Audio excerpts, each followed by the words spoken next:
Hello. Good evening. My name's Christine. I have the pleasure of leading our meditation practice tonight. So let's drop right in. Find a seat, if that's your choice for this evening. Otherwise, allow yourself to feel supported in any way that makes sense for you. The seat of meditation is always one of comfort first. So what can you do right now that will set you up for focused attention over the next 12 to 15 minutes?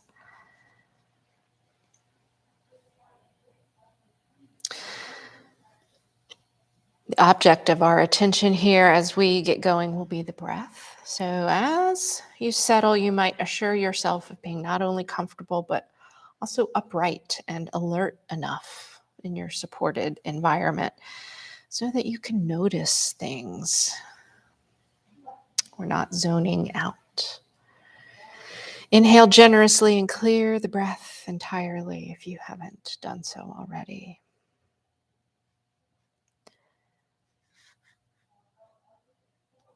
Sense connection to gravity, sense movement. Dial in, drop in.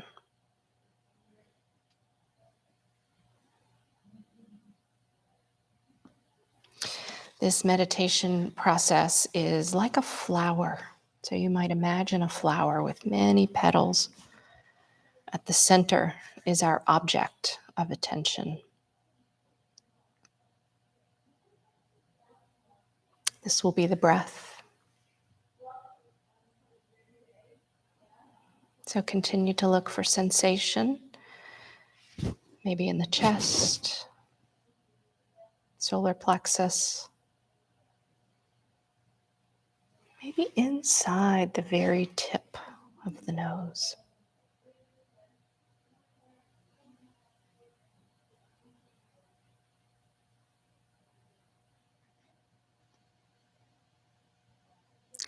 Labeling the breath is perfectly fine. Breathing in, breathing out.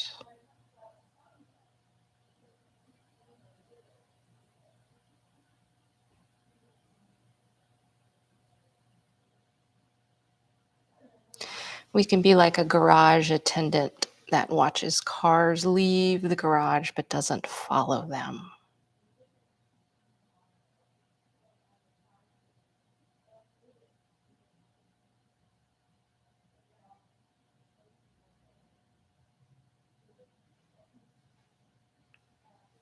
The breath may be fast or slow,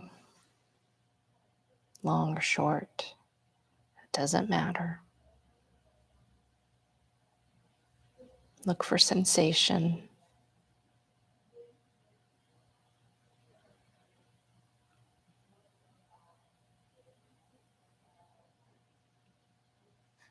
Thoughts are going to arise.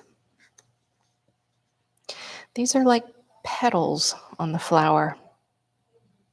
When you notice that you have traveled, come back to the center.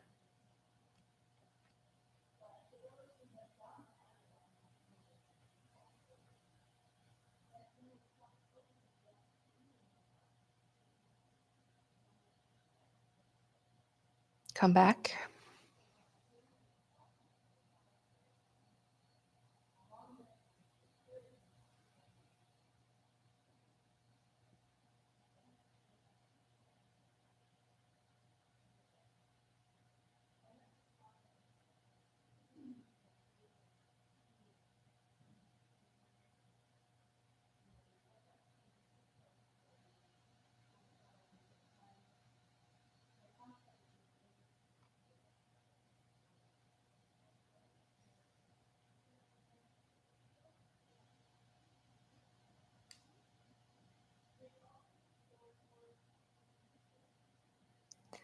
There might be sounds with you that can float in and float away in the same way that thoughts float in and float away.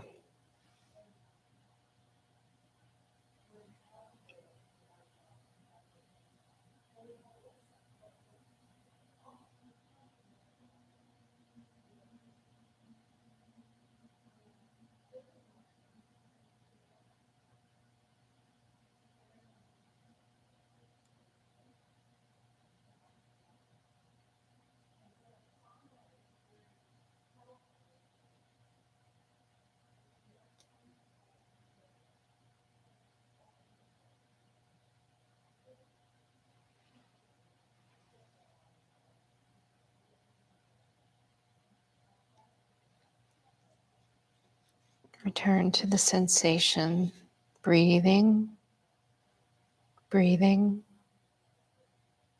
hearing, hearing.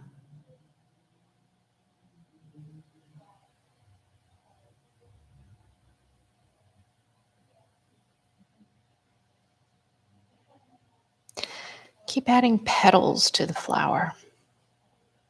See that there's a rhythm to the dance of focus, departure from focus, return.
The art is to not get violent with our thoughts.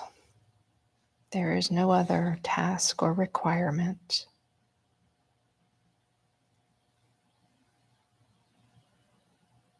Feel the chest, belly,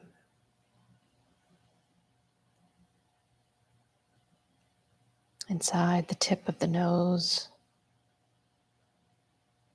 Remain riveted.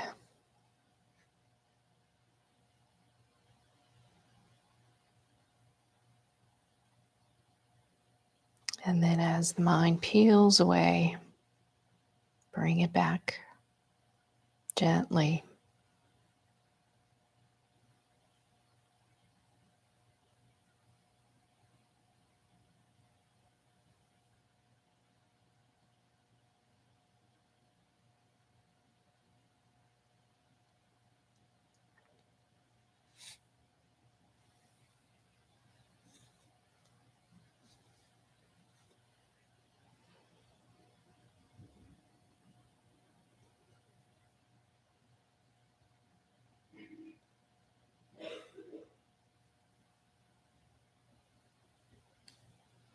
There are about 3 minutes left.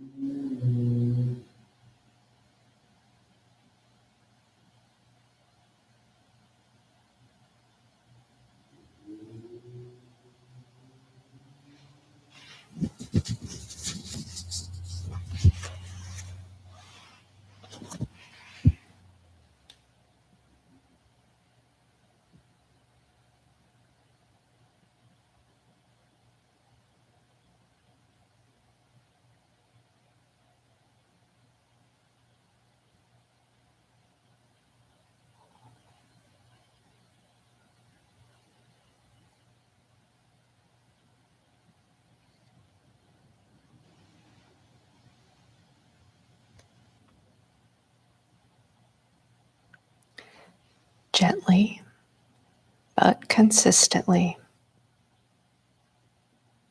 returning to the object,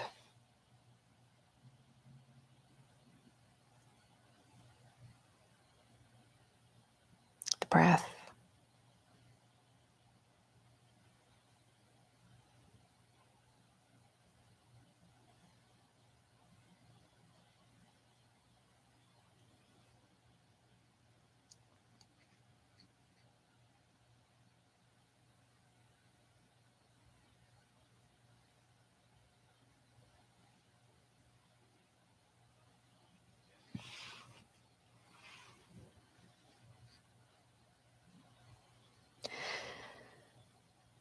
Become very attentive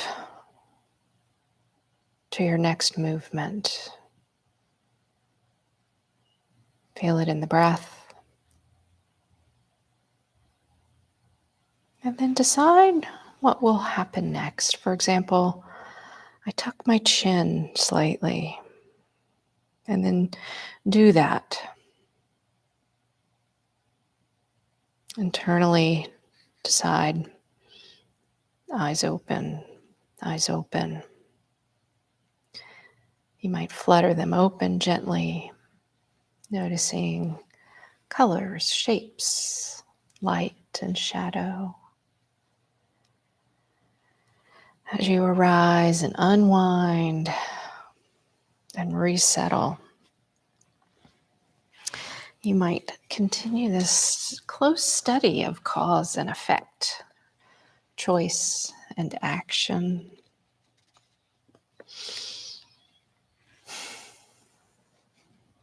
Welcome once again, everyone. It's October 26th, and I'm Christine with Sun and Moon leading the meditation for tonight. We just did about 12 minutes of breath-focused meditation. Each breath we take is a stunning and unique and personal event. No one else can have the breath that I'm having, and yet the experience of breathing is common to every person on the planet. Keeps us all in touch with each other. We're all doing that all the time. But special greetings. Thanks again to those of you who are here in the community of meditators tonight. And thank you to all of those who go with us in spirit as well this evening. We typically do begin with observing the breath, regardless of its health or condition, because its very presence is so perfectly predictable. If you inhale, you know what will be next. If you exhale, you know what will be next eventually. And this pattern allows us to build sensitivity to all the small movements inside of it. You might think of a dog who watches his owner very carefully to the point where the owner even just has to think about taking a trip, and the dog knows this is coming. He's seeing and watching the patterns all day. The more we can notice these kinds of patterns, the more accurately and efficiently we begin to notice when we drift into something that is not the object of attention, not breathing, right? Something like thinking or planning, evaluating, or analyzing. Most of us have at least one of these habits. I think of it, if you know the Harry Potter series, as the inner prefect who's sort of wandering the halls trying to be in charge of everything. The thinking, the planning, the evaluating, the analyzing mind will latch on to just about anything. And the more easily we can locate these habits of our mind, the more smoothly we can return again and again and again. Kind of like an old sailor who knows his ship so well. It can detect changes in the wind, even the smell of the weather, knowing that this will become his future condition. We know that this kind of intentional Intimacy with the breath fosters focus and attention, which in turn helps us make us more skillful in our responses to the winds of change in our whole lives. We know that the mind will drift, and that's why the practice works. It's like a gym that's always open.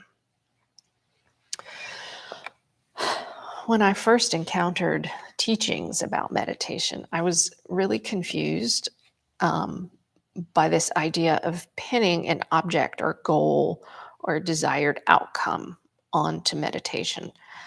I had learned that desire was a hindrance, and I was under the mistaken impression that meditation was meant to clear the mind. And I even started to wonder, isn't this an ego thing? Isn't it ego driven to say, oh, I'm going to meditate, I'll become focused, I'll be better, I'll be wiser? Is that some part of me that's clinging to an idea of something I should be? And maybe it seems quaint to remember that dilemma, but I like thinking about that point in my journey as beginner's mind led me there, because it really is important. Um, we actually do need to take care and understand why we do the things we do. The sailor could be really good at sailing even while he's pirating and cutthroating across the seven seas. We might recall the early Yoga Sutra from Patanjali, which says practice becomes firmly established when it has been cultivated uninterruptedly and with devotion over a long period of time. So tonight we might ask, with devotion to what? For what purpose am I devoted to practice, or really to any endeavor at all? Certainly, it's pretty obvious that to be alive is to do things, to want to do things, and to not want to do these other things. I recall my sister, who's a early childhood educator with great experience, explained to me the concept of preferred tasks, because I was wondering why my children didn't want to do certain things and they only wanted to repeatedly read the same book or go to the same swing set or whatever. Those were the preferred tasks. And it's really just part of human nature. Even in Eden, when Eve and Adam walked with God in the garden together, and it seems like everything should be actually perfect, all the tasks would be preferred. They eventually do eat from the tree of knowledge of good and evil. And that narrative culminates in the great and infamous and categorical separation between God and human. I started to wonder, if Eve had had a meditation practice, where would we be now? Maybe she did. I don't think I have an answer to that. But what I can say is that we do need to get to know the engine of our motivations, our desires and attachments and visions for improvement really well, if we're going to choose actions in this life while we have it that help heal rather than continue any pattern of separation or loneliness or hurt toward myself, and by extension toward others. In Hebrew, the root word from which the name Eve comes is translated into English as to live, or simply life.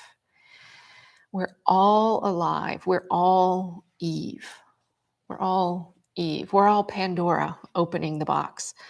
Um, we'll mix in the Buddha here, of course, after all, being our resident expert on observing, diagnosing, and prescribing help for being alive as a human. The Eightfold Path is that prescription. And the eight folds are sort of like origami. They wrap in and out on each other. Um, the eight folds are both based on and lead to what we call awakening, seeing things as they really are. And lucky for us, we all have this capacity. And lucky for us, right intention is one of those eight folds. So we do come to meditation with intention, especially and specifically when that intention springs from the rich soil of compassion and loving kindness, when it helps us become more alive to knowledge, specifically knowledge of suffering and the end of suffering. In other words, if we're going to do something, to really want something, if we're going to get good at something, we can try to get good at meditation. The poet Billy Collins, who was America's poet laureate in the early 2000s, uh, was once called the most popular poet in America. And if you've read his stuff, you know his easy conversational style, almost observational poetry. And in terms of his actual writing habits, unlike a lot of writers, he claims that he's not much for revising. He says that if his intention is to write a poem, he just writes the first line. And if the line organically wants to continue, this becomes the DNA of the poem, and he just lets it flow. He tosses out whatever doesn't work on any particular day, which is unheard of for most writers. I think the mantra is keep everything. Um, so he throws out what he doesn't use. And in fact, he said he rarely goes back to revise anything. He might tinker with a verb tense, and that's about it. He once said, "The hardest thing about being a poet is figuring out what to do with the other 23 and a half hours of the day." And I don't think he was bragging.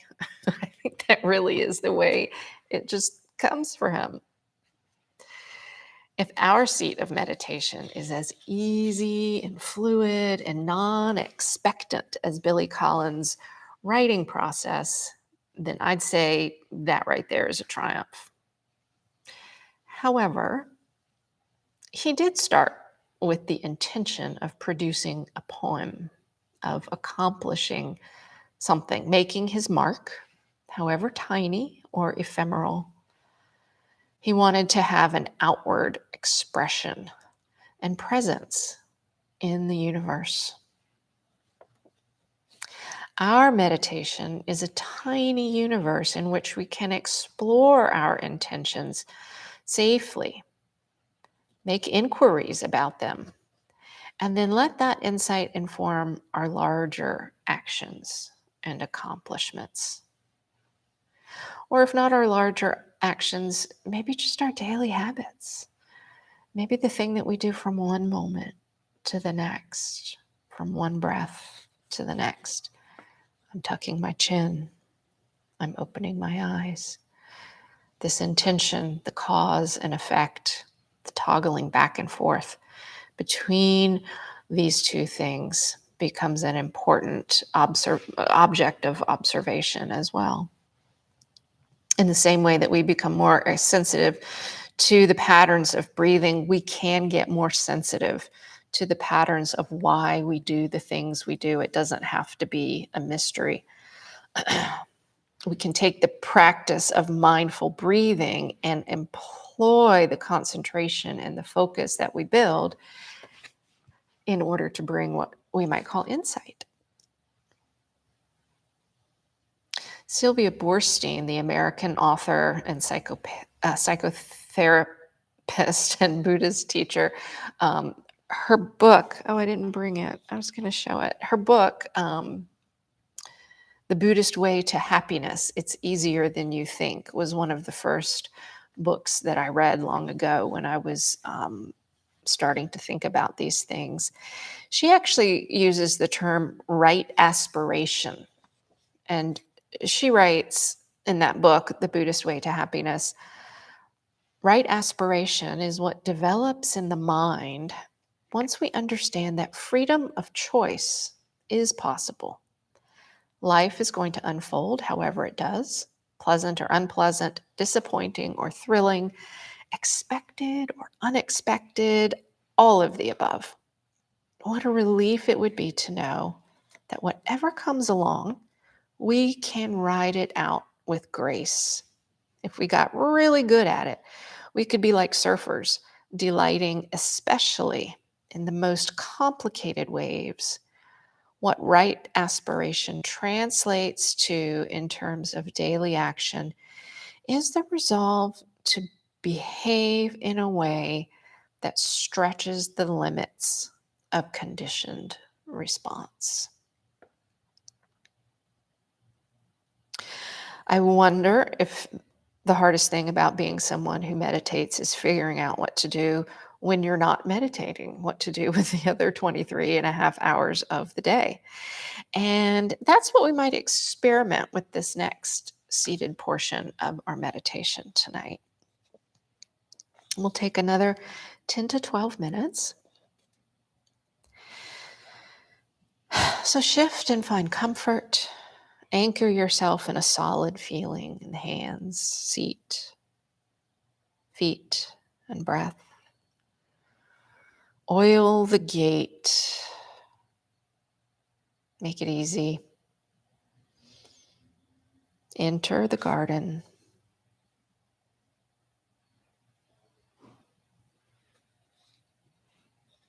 Anchor in the solid feelings of hands, feet, seat, breath.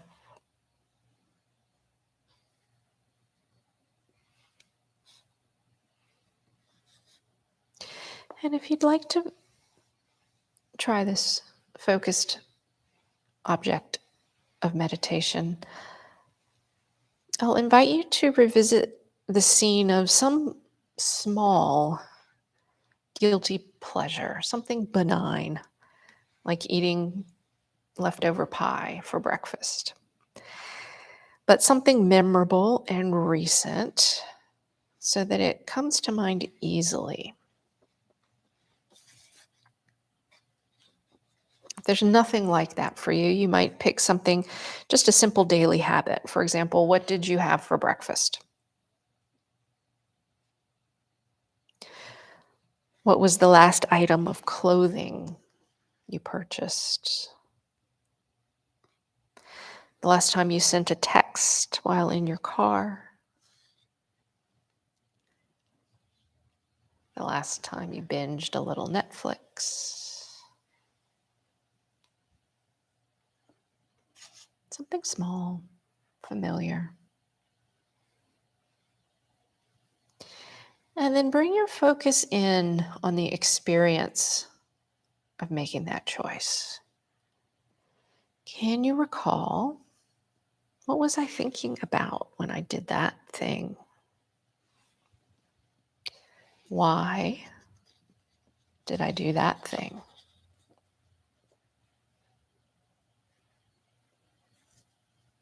Is there a deeper motivation even under this particular purpose?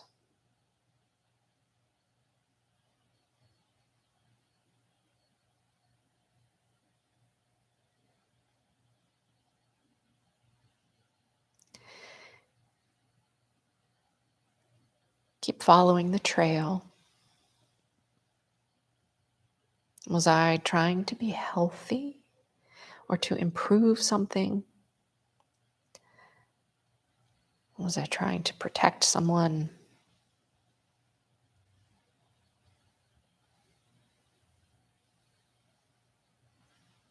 What was I really after in that moment? What did I want?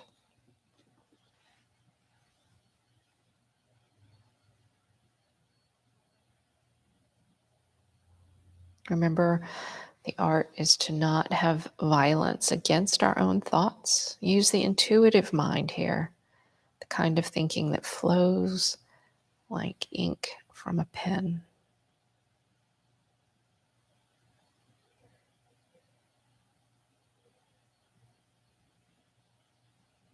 Follow the wave.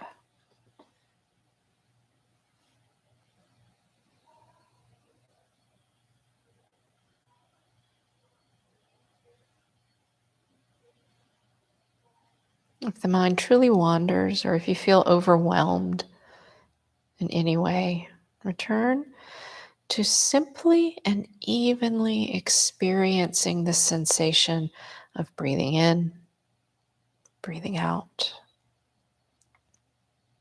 That most predictable and reliable movement you may fully dwell on, rest in the sensation of rising, falling, breathing in, breathing out.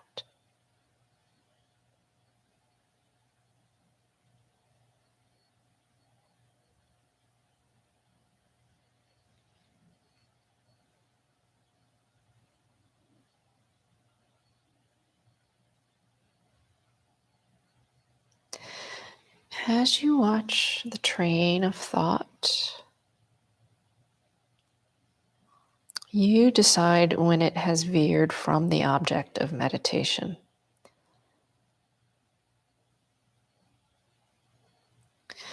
The train of thought does not often move in a straight line, and it doesn't need to lead anywhere in particular.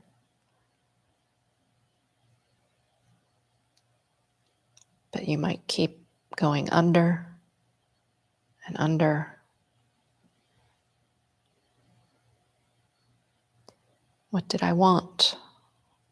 Why did I want it?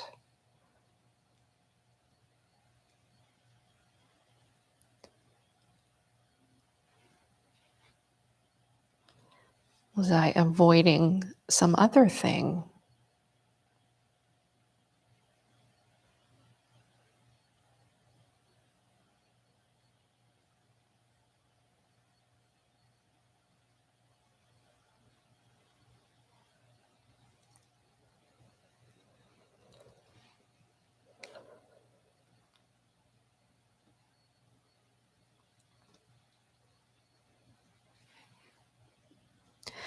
Notice if there's a strong voice of ego and evaluation, if the inner prefect is tracking the halls. You might acknowledge the honorable activity of that mind. Label it thinking, analyzing, and reassert attention away from judgment or analysis, back to simply asking, inquiring, listening.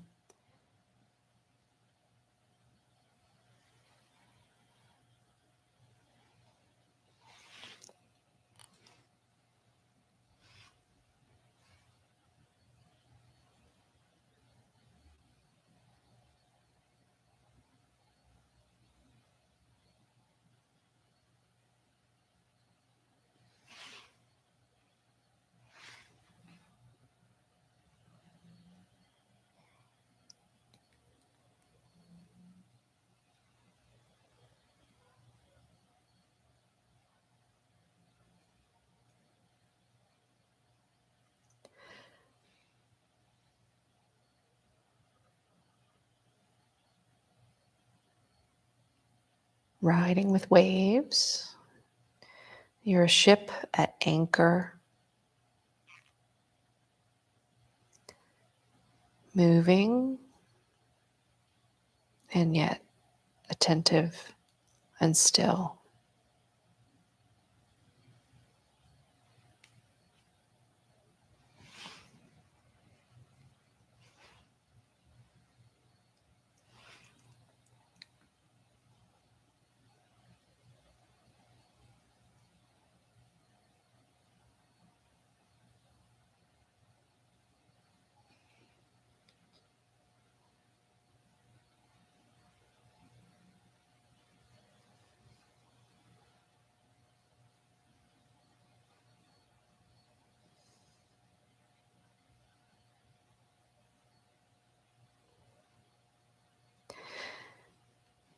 You might bob back and forth between the inquiry and simple breath awareness as many times as you like.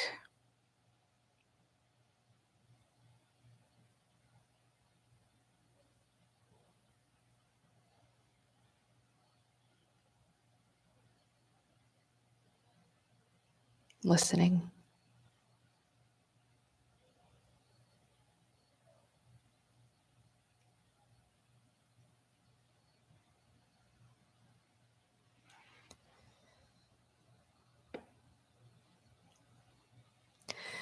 Gently listening. Keep letting criticism drop away if it's there.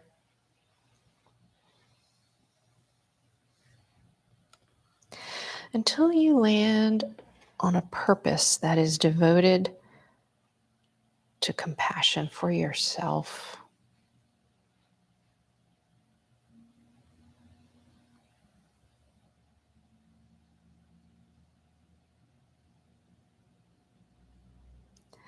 You might state this purpose with confidence, simply and concretely.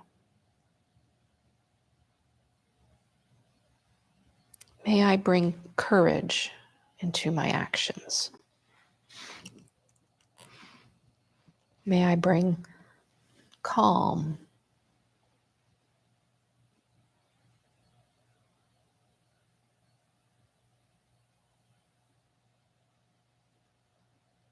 into my actions.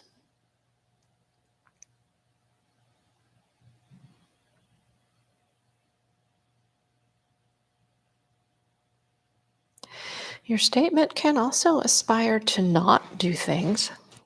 Might be a letting go or a renunciation. I do not eat in my car. I do not buy unnecessary plastic items from the CVS. I release all that is not mine to carry.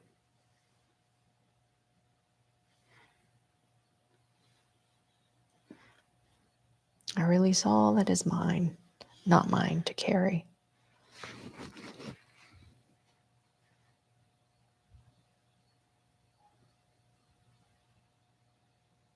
And perhaps you have found yourself bringing the focal point closer and closer in.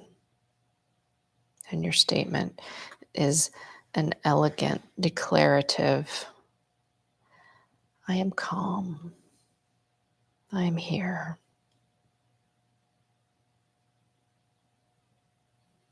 I breathe in. I breathe out.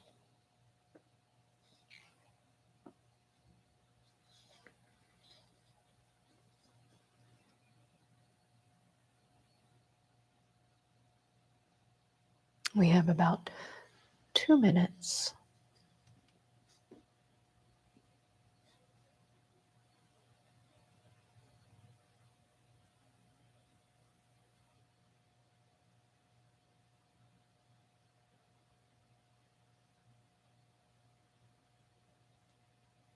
May I bring courage into my actions.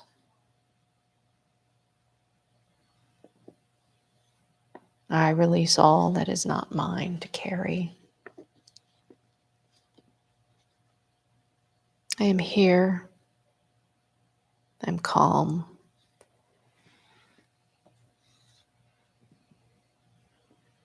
I breathe in. I breathe out.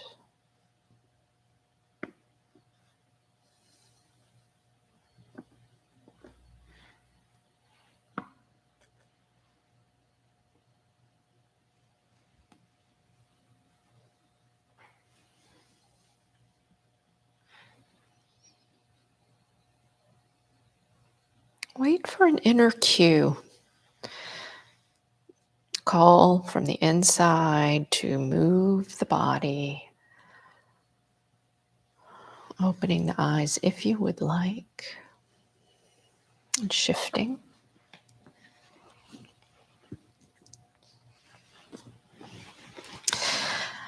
I feel like each time we meditate, it is a little bit like an artistic or a writing session. Sometimes it becomes something kind of whole and sensible, and other times it doesn't. That's my experience. I'm not saying one is better than the other. I just noticed that sometimes I end up with an aha, and other times,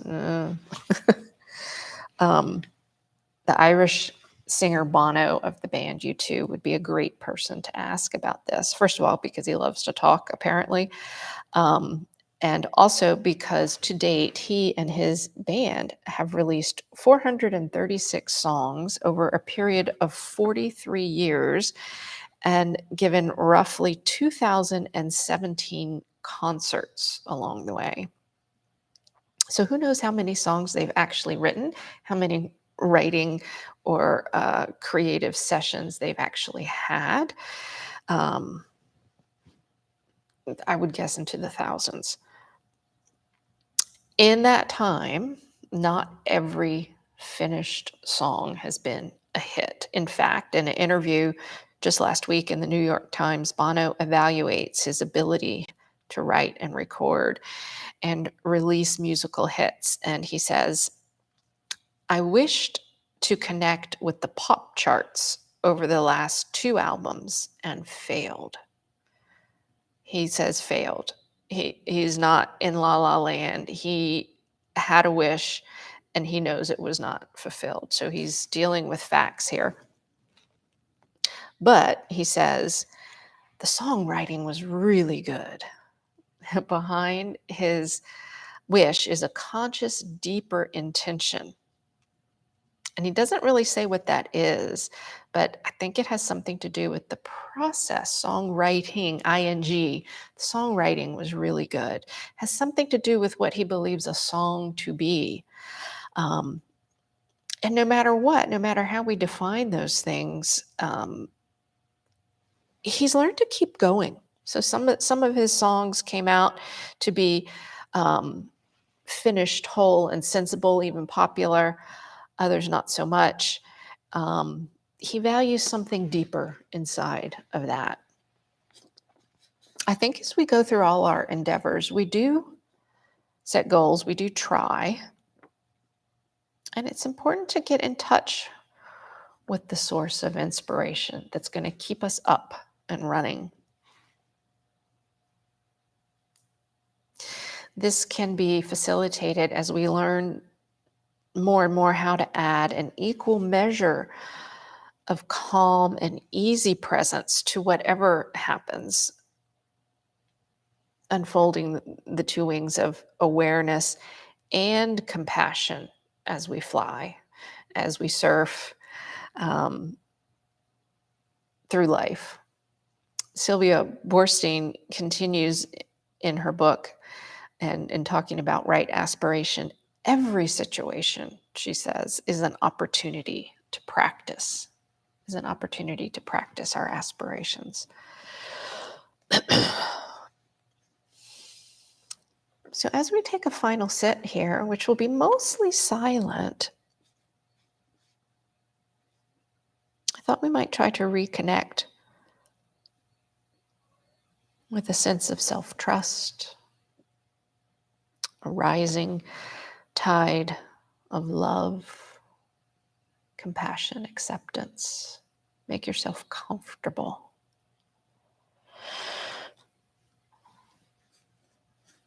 We'll be here for about 6 to 8 minutes.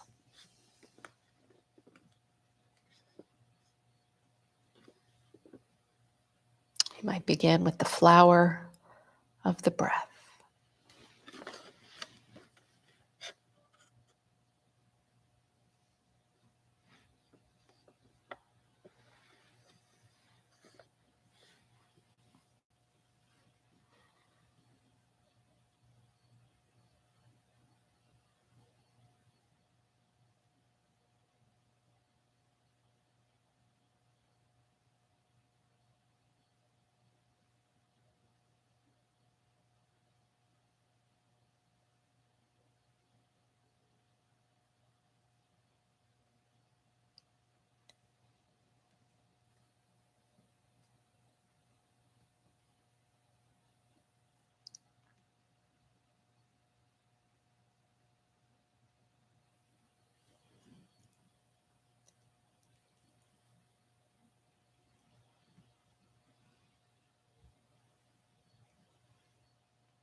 Know that you are a child of the universe, no less than the moon and the stars.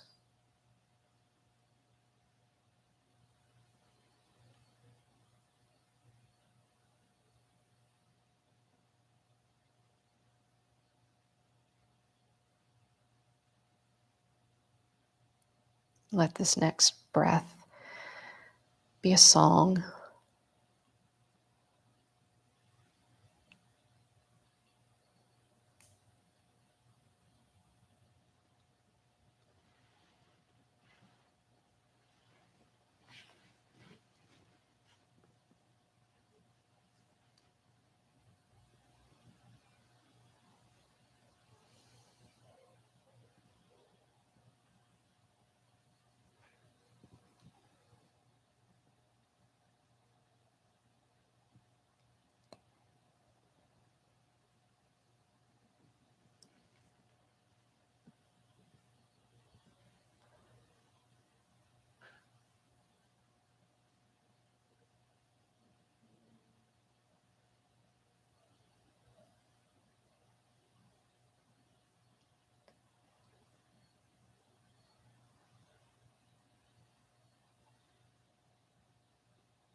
The song is familiar, and yet it's also one we're writing as we go. We can be the songwriter, the singer, the song itself, the instrument, and the wind in the instrument.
Become attentive to the inner cue. Make your next move slowly and intentionally.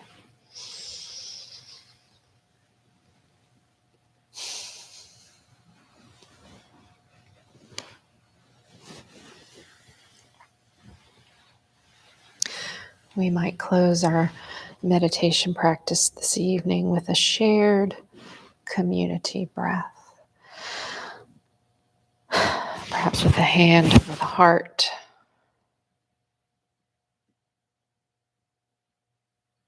May all beings be happy. May all beings be free and healthy.